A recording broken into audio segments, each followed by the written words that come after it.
I was sitting at my parents' Thanksgiving table, enjoying the warmth and familiar scents, when my brother Alex cleared his throat. "I have some news," he announced proudly. "Stephanie and I just closed on a house in Oak Ridge Heights." While everyone erupted in congratulations, my mom turned to me, her eyes narrowing slightly. "Your brother just bought a beautiful house. When will you finally settle down, Ferdinand?" The room fell silent. All eyes turned to me, the 32-year-old still living in a downtown apartment, still pursuing my drawing hobby instead of a real career.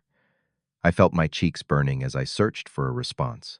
If you are watching this right now, drop a comment letting me know where you are from, and subscribe to hear how this family dinner became the turning point that changed everything. The weight of my mother's words hung in the air as I struggled to maintain my composure. This was hardly the first time I had been compared to Alex, but something about this particular moment stung deeper than usual. Perhaps it was the audience of extended family, or the dismissive tone that reduced my life choices to a failure to settle down.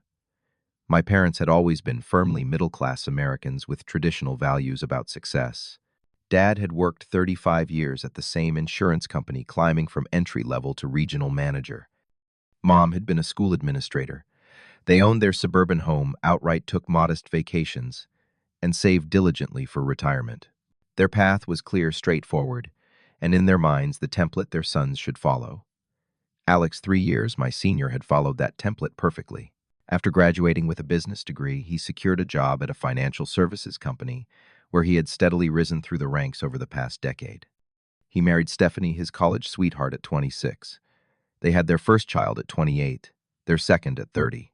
And now at 35, he had purchased what my mother would undoubtedly describe to her friends as a lovely home in a good neighborhood. I had chosen a different path. After 2 unfulfilling years studying business administration, I had switched to graphic design, much to my parents' concern. "Artists starve, Ferdinand," my father had warned. But I had discovered a passion for illustration and digital art that made me feel alive in a way spreadsheets and marketing plans never could. Now I worked as a freelance illustrator and concept artist for indie game companies. I loved creating fantastical worlds and characters that would appear in games played by people around the world. My one-bedroom apartment in the arts district wasn't fancy, but it was filled with books, artwork, and a sophisticated digital workstation where I created my best work. The walls were painted a deep blue that my mother called too dark, but that made my artwork pop. The large windows overlooked a vibrant street with cafes and small galleries. It was home to me. What my family failed to understand was that I was actually doing well professionally. Last month, I had completed artwork for an indie game that had garnered critical acclaim and was building a steady following. The game studio had already contracted me for their next project at a significantly higher rate. My portfolio was growing stronger, and I was being approached by more substantial clients. But explaining the nuances of freelance success to my family was like describing colors to someone who only saw in black and white. I had driven to my parents' house that morning with a mixture of anticipation and dread. The 3-hour drive from the city to their suburban neighborhood always felt like traveling back in time. I packed an overnight bag since I would be staying in my childhood bedroom, still decorated with my high school sports trophies and a few posters my mother deemed acceptable to keep up for guests. When I arrived, the house was already bustling with activity. Aunt Patricia and Uncle George had driven in from Wisconsin. My cousins Jake and Nadia were there with their spouses. My father's sister, Aunt Rose, a retired art teacher and always my quiet ally, had arrived early to help with preparations. The initial greetings had been warm enough. Hugs were exchanged, compliments on, appearances were made, and for a while, everything felt normal. Uncle George asked about that computer drawing thing I did, which was his way of showing interest even if he did not understand my profession. Aunt Rose had genuinely inquired about my recent projects, and I had shown her some artwork on my phone, which she praised enthusiastically. The trouble began as we gathered around the dining table. The spread was impressive as always. My mother prided herself on her traditional Thanksgiving meal, the perfectly roasted turkey, her secret recipe, stuffing cranberry sauce, both homemade and from the can to appease different preferences, mashed potatoes with gravy green bean, casserole, sweet potato casserole, topped with marshmallows rolls, and 3 different pies for dessert. It was excessive for the 10 of us, but leftovers were part of the tradition. We settled into our usual seats. I was between cousin Nadia and Aunt Rose, directly across from Alex and Stephanie. My parents sat at either end of the table, my father ready to carve the turkey, while my mother directed the passing of dishes with the precision of an orchestra conductor. The meal began, pleasantly enough. We passed dishes clockwise, complimented the food, and engaged in safe topics like the unseasonably warm weather and Cousin Jake's new job. Then came the moment when my father asked if anyone had news to share. That was when Alex made his announcement. So yeah, we closed on the house last week. Alex continued after his initial announcement. 4 bedrooms, 3 bathrooms, finished basement, and a yard big enough for the kids to play in. It is in that new development in Oak Ridge Heights, where they have that community pool and tennis courts. That is wonderful, honey, my mother beamed. Those houses are just gorgeous. Did you get one with the stone facade or the brick? Stone, Stephanie answered proudly. And there is a little pond behind our lot. We will be able to see it from our master bedroom balcony. A balcony, too. My goodness, Aunt Patricia exclaimed. You two are really moving up in the world. My father raised his glass.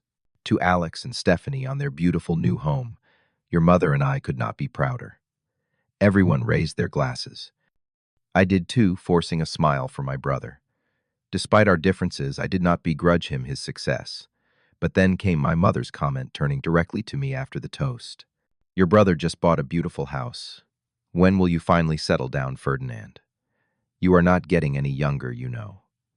The silence that followed was excruciating. I tried to laugh it off.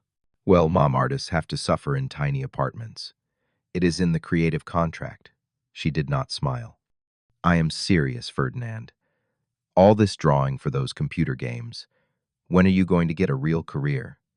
Your brother was already established in his company at your age. My father jumped in thinking he was helping. You know, son, the insurance business is always looking for people in marketing. They need creative types, too. I could put in a word. I took a long sip of water, trying to cool the heat rising in my chest. I appreciate that, Dad, but I am actually doing well with my work. That game I showed you last time, the one with the dragons, it is selling really well, and the studio has already hired me for their next project. That is nice, dear, my mother said in the same tone she used when I showed her my finger paintings in kindergarten. But how will you ever afford a house on that kind of hobby income? Alex shifted uncomfortably in his seat, but said nothing. Stephanie suddenly became very interested in cutting her turkey into perfectly even pieces. Aunt Rose tried to intervene. I saw Ferdinand's recent work. It is really quite impressive. There is a lot of talent there. Thank you, Aunt Rose, I said gratefully. But my mother wasn't finished. Talent is wonderful, but it does not pay the mortgage, does it? And what about starting a family? No one wants to raise children in some artsy downtown apartment. I excused myself to use the bathroom, needing a moment to breathe. I locked the door behind me and leaned against the sink, staring at my reflection. I pulled out my phone and texted my friend Taylor, family dinner from hell. Being compared to golden child brother again. Send help or alcohol. Taylor responded immediately. Hang in there. Remember, their approval isn't your purpose. Your work matters. When I returned to the table, the conversation had moved on to Cousin Jake's new job, but the tension remained hovering like a cloud. I ate mechanically, the food losing its flavor. During dessert, Uncle George turned to me. So, Ferdinand, is this drawing hobby of yours still going well, making any real money yet? Before I could answer, my cousin Nadia's husband chimed in. My nephew likes to draw too. He is 12. Maybe Ferdinand could give him some tips. He meant well, but the comparison to a child's hobby stung. After dinner, my mother insisted on family photos in front of the fireplace. Alex and Stephanie in the middle with the kids, she directed. Mom and Dad on either side, then everyone else arrange yourselves. I ended up on the far edge, half in shadow, according to my father, who was checking the preview on his phone. Later, as everyone dispersed to watch football or help clean up, Alex caught me alone in the hallway. Hey, sorry about Mom putting you on the spot like that, he said, his hand awkwardly on my shoulder. It is fine. I am used to it, I replied, trying to sound unbothered. The house thing is not that big of a deal. The mortgage is kind of crushing, actually. He laughed nervously. But you know Mom and Dad. They love seeing that traditional success stuff. Yeah, I know. Anyway, you should come see the place sometime. There is a small room we are not using that could be a good guest room, or if you ever needed a place to stay. The offer, though kind on the surface, carried the assumption that I might need to fall back on my more successful brother someday. I thanked him and walked away, the knot in my stomach tightening. The real breaking point came later that evening. Most of the guests had left, and I was helping my mother clean up in the kitchen while my father and Alex watched a football game. "Ferdinand," my mother said, as she handed me a serving dish to dry, "I worry about you, you know." I sighed. "Mom, I am fine. My career is actually going well. But what about your future? Alex was already married with a child at your age. Do you even date anyone I date?" I said defensively, though my last relationship had ended 6 months ago, partly due to the unpredictable hours I kept when on deadline for a project. "It is just—" She hesitated, then continued. "When my friends ask about my sons, I can tell them all about Alex's promotion, and his new house, and his beautiful family. But when they ask about you, I never know what to say." The words hit me like a physical blow. "You could tell them I am an artist whose work appears in games played by millions of people worldwide." I suggested, my voice tight. "You could tell them I love what I do and I am building a career on my own terms." "But they would not understand that," she said, as if that settled the matter. "No one in our circle has children who do what you do." My father walked in to get another beer from the refrigerator. "Still talking about the career thing?" he asked, catching the tail end of our conversation. "Listen, Ferdinand, the problem is financial stability. Creative jobs are just not reliable. How much did you make last year?" "I bet it was less than what Alex makes in 3 months." Something in me snapped. Years of comparisons, of dismissals, of being the family disappointment despite my accomplishments came rushing to the surface. "Did it ever occur to either of you that I might measure success differently than you do?" My voice was louder than I intended. "That maybe I do not want the same life Alex has, that I might actually be proud of what I have built." My mother looked shocked. My father's face hardened. "I love my work. I create worlds and characters that bring joy to people. I get paid to draw, which is something you both told me was impossible. My clients respect me and seek me out specifically for my style. Do you know how rare that is? How many artists dream of reaching that point, Ferdinand? There is no need to raise your voice," my mother said. "There is every need," I continued, unable to stop now that the dam had broken. "For years I have sat at this table and listened to you compare me to Alex, as if his path is the only valid one. Do you have any idea how that feels? To know that no matter what I achieve, it will never be enough, because it does not fit your narrow definition of success." Alex appeared in the doorway, drawn by the commotion. "What is going on?" "Your brother is having some kind of breakdown about his life choices," my father said dismissively. "I am not having a breakdown," I said, through gritted teeth. "I am finally standing up for myself and my choices." The kitchen fell silent. My mother's eyes filled with tears, which made me feel guilty despite my anger. "I think I should go," I said finally. "Thank you for dinner."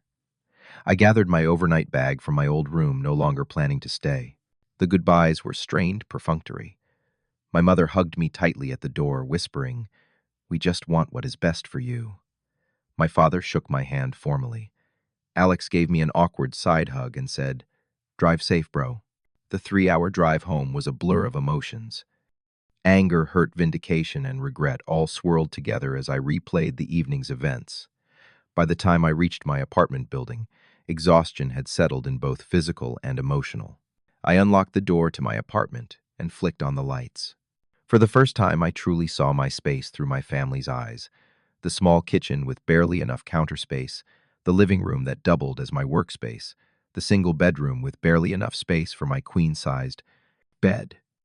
But I also saw the things they missed: the wall of bookshelves filled with art books and graphic novels that inspired me, the large windows that let in beautiful northern light, perfect for drawing the original artwork from artists I admired, that I had saved up to purchase.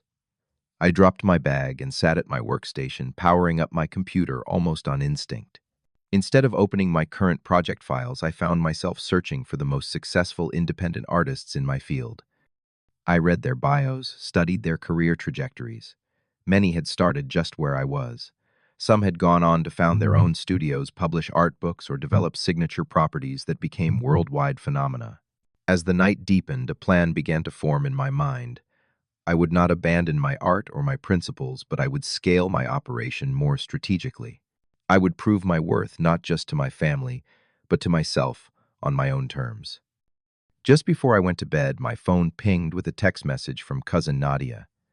"Hey, just wanted to say, I think what you do is really cool. Don't let the family get you down. Not everyone needs to follow the same path." I smiled, grateful for the small show of support, and fell into a dreamless sleep, my mind already racing with ideas for the future. The next morning, I woke with clarity and purpose.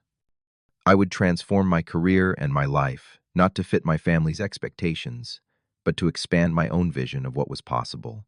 The transformation did not happen overnight, but over the next 6 months, I approached my career with renewed focus and determination.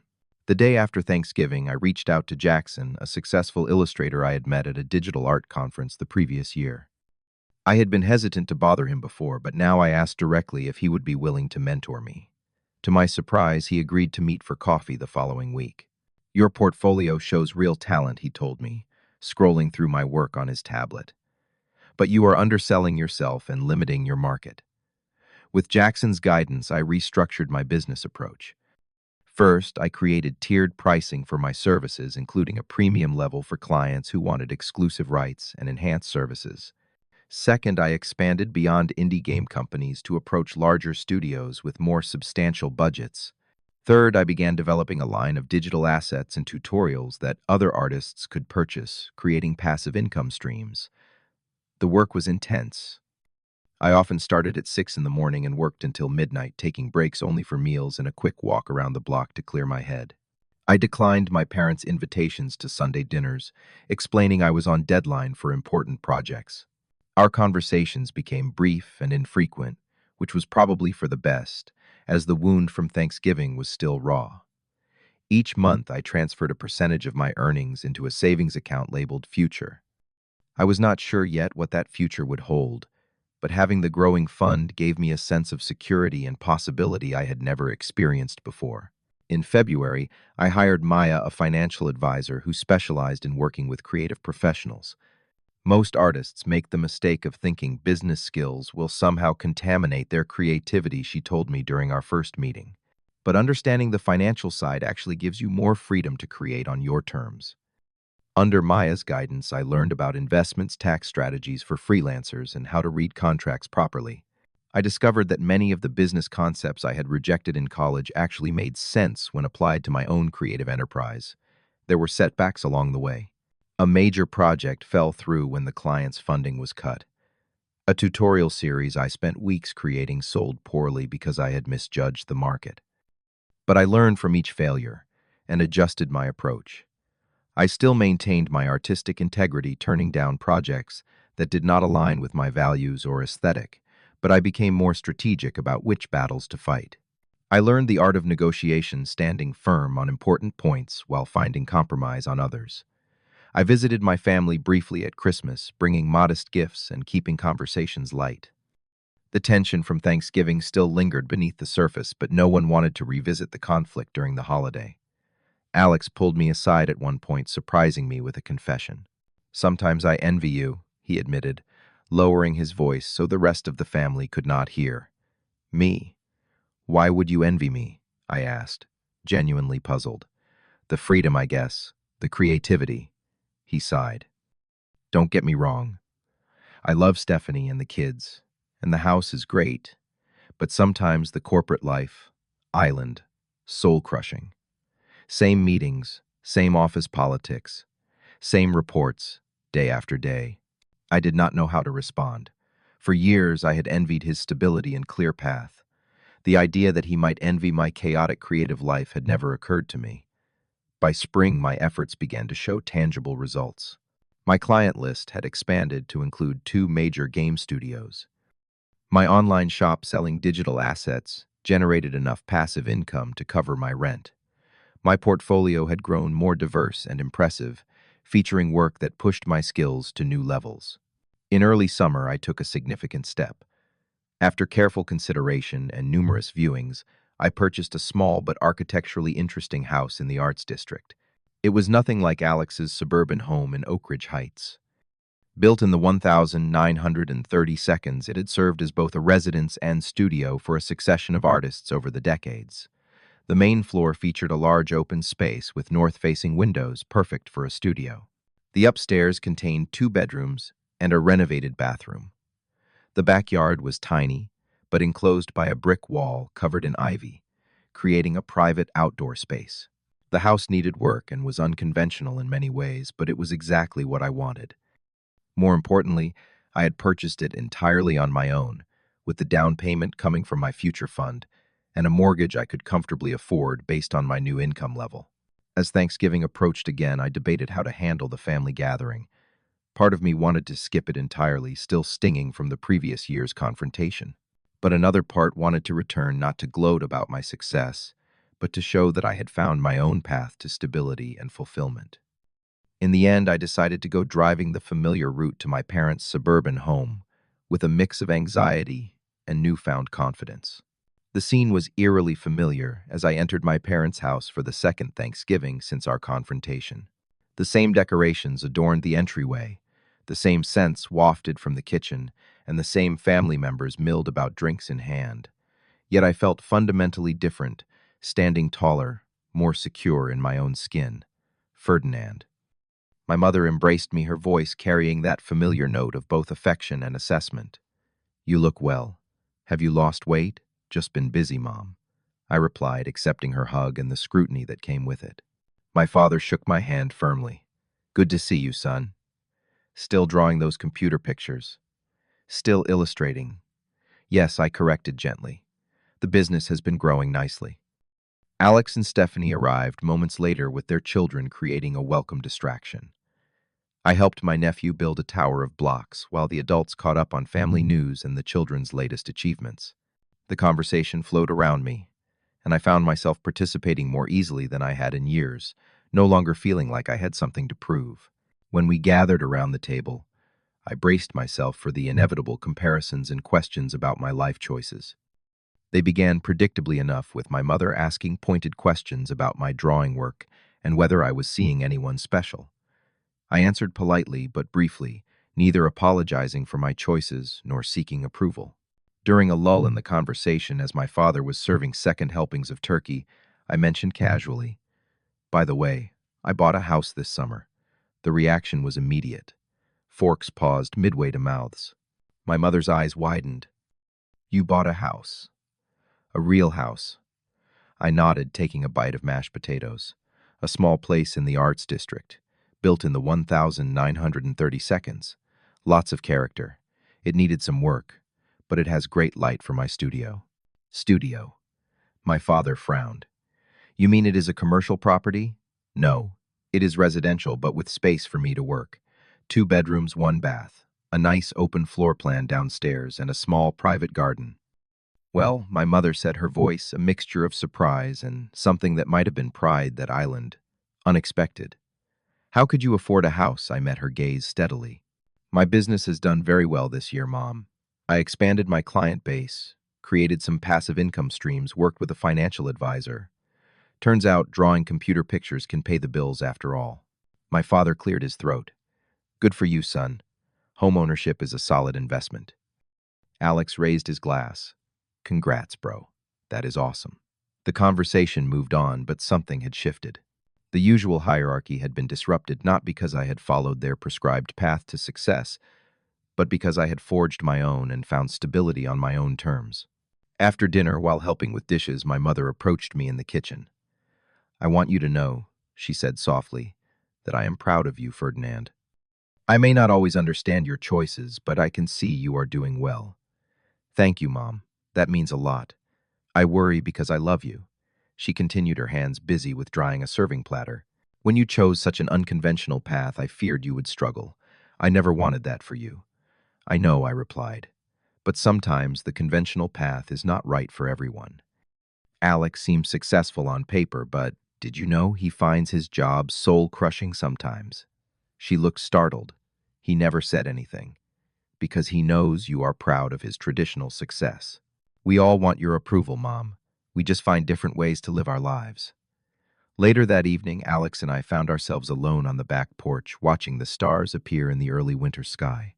"So you really bought a house," he said, sipping his beer. "That is great, man. Thanks. It is nothing like your place in Oak Ridge Heights, but it suits me."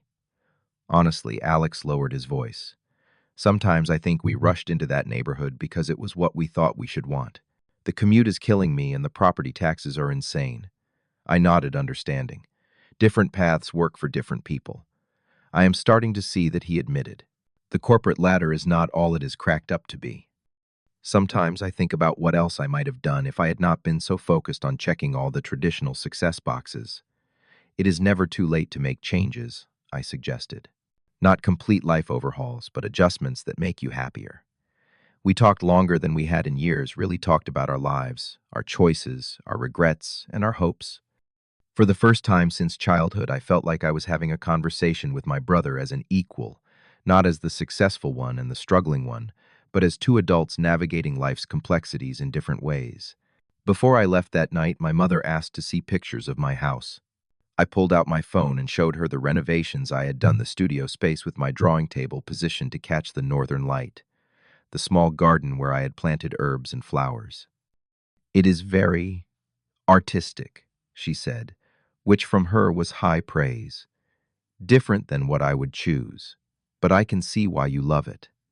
You should all come for Christmas this year," I suggested impulsively. "I would love to host." My mother looked surprised, then pleased. "We would like that, Ferdinand. Very much." On the drive home, I reflected on the year's journey. I had set out to prove something to my family, to show them that my path was valid and worthy of respect. But somewhere along the way, the mission had changed. I had ended up proving something to myself instead, that I could define success on my own terms and find fulfillment without external validation. The house I had purchased was not just a property investment or a status symbol to silence family criticism. It was a manifestation of the life I had chosen and built deliberately, a space that honored both my practical needs and creative spirit. The fact that my family now recognized its value was gratifying, but no longer essential to my sense of worth. As I pulled into my driveway and looked up at my house windows glowing warmly against the night sky, I felt a profound sense of peace. The journey had not been easy, and there would undoubtedly be more challenges ahead. But I had found my own definition of success, one that balanced artistic fulfillment with practical stability, independence, with connection, professional achievement, with personal growth. And that, I realized, was something worth being thankful for. Have you ever had family members compare you to siblings or question your life choices? How did you handle it? I would love to hear your stories in the comments below. If this resonated with you, please hit that like button and subscribe to hear more stories about navigating family expectations and finding your own path to success. Thank you for listening, and remember that true success comes from living authentically, not from meeting others' expectations. Share this with someone who might need to hear this message today.